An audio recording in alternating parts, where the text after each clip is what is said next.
suspended by Florida Governor Ron DeSantis, and now one of the state's most powerful prosecutors is accusing the governor of suspending democracy. Governor DeSantis removed State Attorney Andrew Warren, claiming that he is ignoring state laws. Now Warren is firing back in an interview with NewsNation. Our Kelsey Kernstein is here with both sides of this story. Good morning, Kelsey.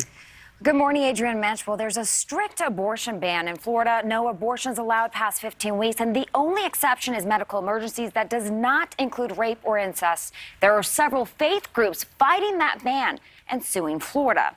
Now suspended State Attorney Andrew Warren telling our Dan Abrams the ban is unconstitutional and also saying he's never even enforced his decision, yet the governor is suspending him.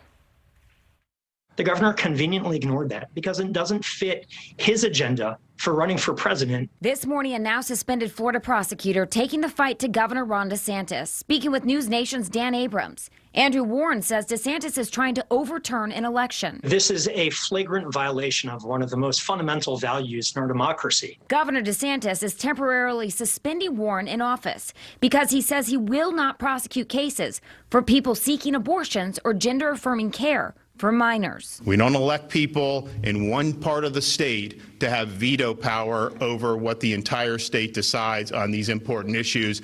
The Constitution of Florida has vested the veto power in the governor. Following the overturn of Roe v. Wade, Warren is one of 90 elected prosecutors in the nation who promised not to prosecute cases for those who want or provide abortions.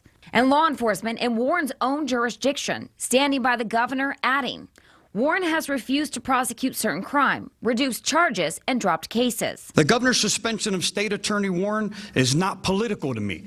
It's about law and order. But to Warren, Democrats, and watchdogs, it does appear political and an authoritarian overreach. And DeSantis is widely believed to be eyeing a run for president in 2024. In our most recent exclusive polling with Decision Desk HQ, it found voters would prefer DeSantis as a Republican presidential candidate in 2024 if former President Donald Trump did not run.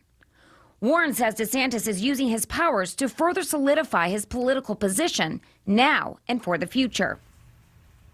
And Ron DeSantis saying this suspension could mean termination for Warren. DeSantis also pointing out in San Francisco, a city seen surging crime, that they've recalled their prosecutor, and it was affluent communities that wanted to keep the prosecutor in office, but that's not what the working class wanted. This is not yet another showdown between higher elected officials and prosecutors. We've seen it in St. Louis, Dallas, Chicago, and Philadelphia, to name a few places. But also DeSantis also saying this is why we've seen so many people move from California, say, to Florida. And yet Gavin Newsom is running ads in Florida saying, come on back to California, folks. Yep.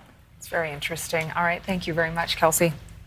Now this morning. Thank you for watching. Go to newsnationnow.com to find NewsNation on your television provider. And don't forget to click the red subscribe button below to get more of NewsNation's fact-driven, unbiased coverage.